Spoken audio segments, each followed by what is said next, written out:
until it's 100%, Adam, or something? Or are we live already? It says live. Ooh. Oh, we sound like such millennials right now. Hey You guys never guys. told me this before. You said I could say stuff and then you guys can edit it out afterwards. So anything I say right now, it's like live TV. Anything I say right now It's will be like held against me. well, we will read your Miranda rights before we begin. Oh God. So is anybody watching? Like, what happens on these things? I mean, if it's 5 minutes and it's live, that means we start now, regardless of whether there's an audience. Yep. Oh no, look, it says you and two others. Oh wait, that's the three people that are That's doing us. it. So that's us. We're the viewers. This is for our own viewing pleasure. All right. All right. So do we start now? Yeah, I think we do. All right, guys. Today we have Nathan here again because last time y'all liked it so much, especially his kids. The 6 people that watched it like So many. Our parents, all of our family members. I have a favorite parent. Yes, we will talk about that next time probably, just to get more viewers. So because it's Monday, we thought we'd hit you guys hard.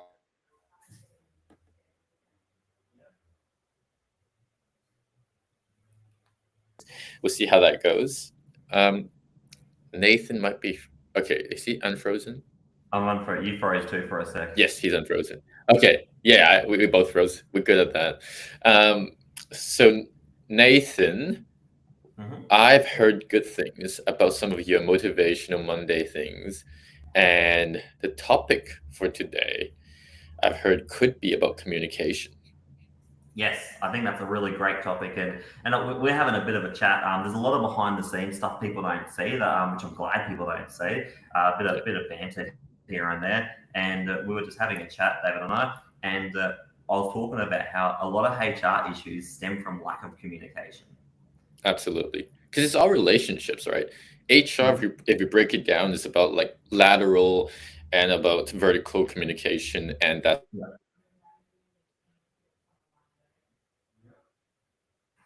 Oh, hello. So what's unique in the HR? Am I frozen? You froze for a sec, but that's all right. Hello. Am I back? What was the last thing you heard? I heard. Okay, you ready? I heard. What was the last thing you heard? This is what I heard. There was nothing. That's a good impersonation. I was just saying, communication is because it's all about relationships. HR is like every other relationship. It's got lateral and vertical.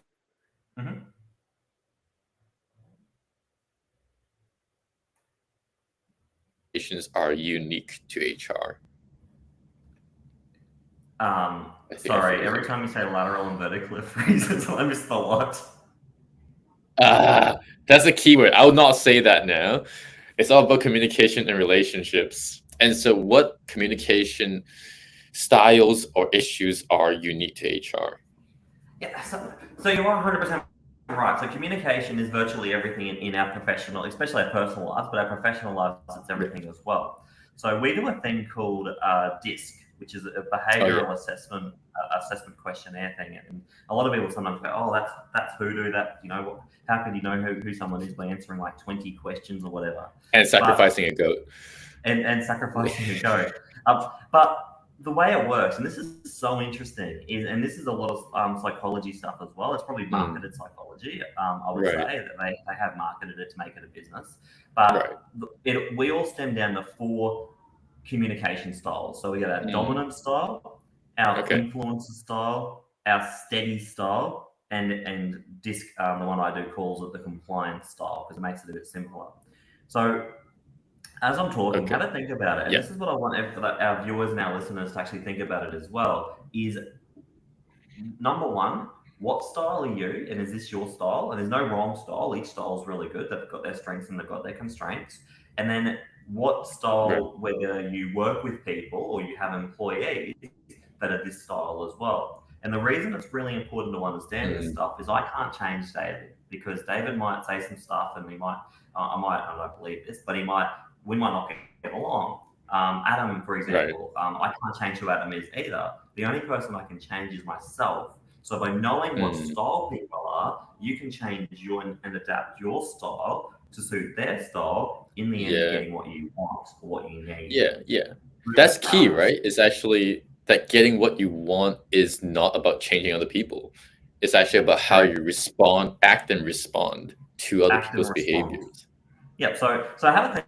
I'm going to ask you, David, as well, and I know you've probably done a little bit of, in your space understanding this stuff, but the first one's dominant styles. So they're the D styles. So these are the people that it's really their way or the highway, or we perceive it like that. They're very confident. They're very outcome driven. They like their task. They know their tasks. They know they want it.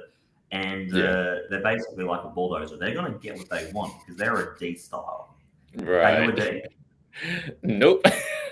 Not a D. Do you know a D? Do you know a D? Yeah. Mostly in management or salesy sort of positions. And 100% correct. Now, Ds are only about 7% of the population, but I know a lot of Ds because I work with a lot of business owners and also managers as well. And the reason a lot of people become managers is because they're the people that are going to get to the top. They're the ones that are not going to let setbacks set them back, and they're going to get to the top no matter what. Yeah. So Ds are very hard to work with. They're very strong. And having a D on your side, you can be confident that if you don't feel like telling a person no, the D will have no problems going up there and saying you can't do that. This is why you can't do it. They love confrontation. Love it. They love it. Next, we have an I. So I people are your positive people. They're your people's people. They are the people that social butterflies. Present social butterflies. Yeah. David, are you an I? I think I am. I think you are.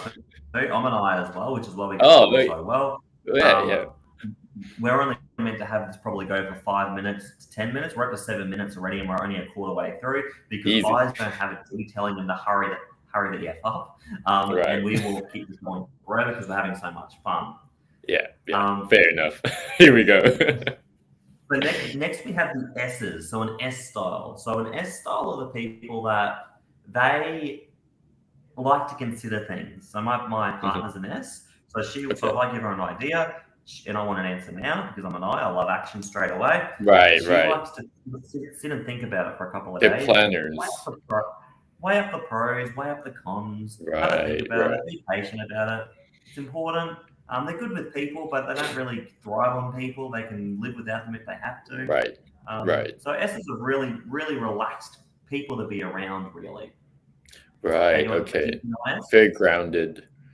Very grounded. Okay. So you got. So do you know an S too? Have you seen many S's around the place?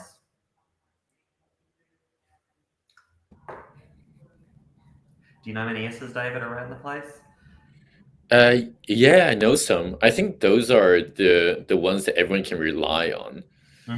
Those are the ones who are quiet, but then in times of crisis or when something goes wrong, I think we tend to turn to them in the.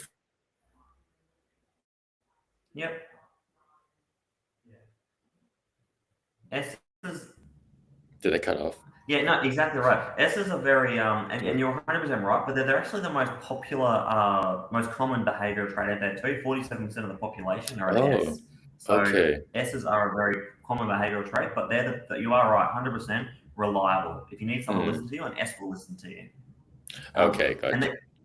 And then you've got the last behavioural trait, which is a C. So C's are compliance driven. So these are your accountants, your people that love numbers, your people that need the auditors, the analytics. If you're going to communicate to an S, you need to get them on the same page as you. Being an I would think that I need to build a relationship with you, but a C doesn't need that.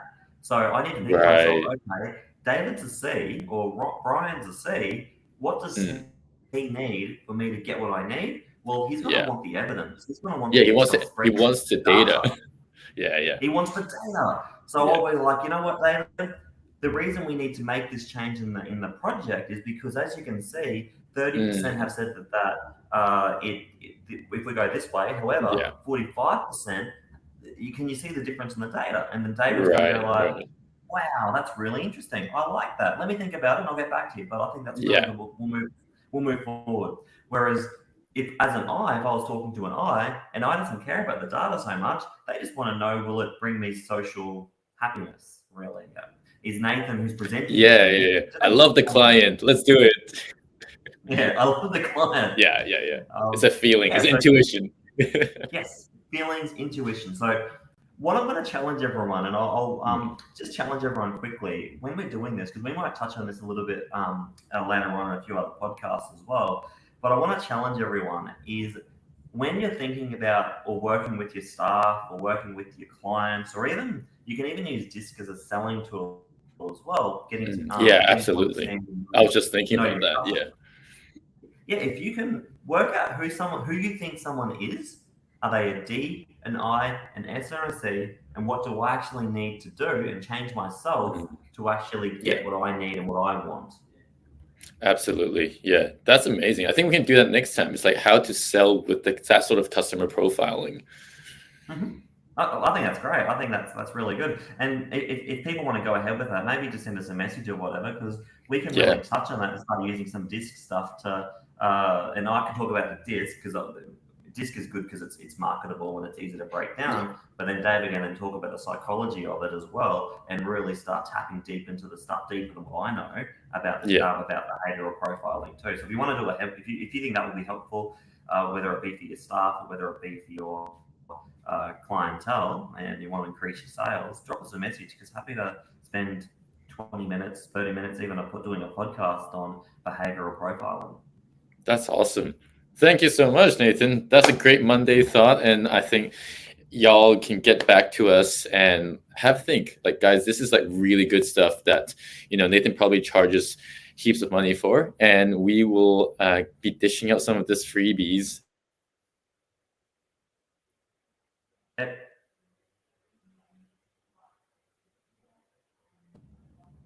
And what we might do too, Dave, just one last thought, is do you want to put a little post up on it, like a little post on the group, and just say what DISC behavioral profile are you? Yeah, that would be good. And then you can drop a comment in as well to say this is what I think I am. And perfect. Yeah.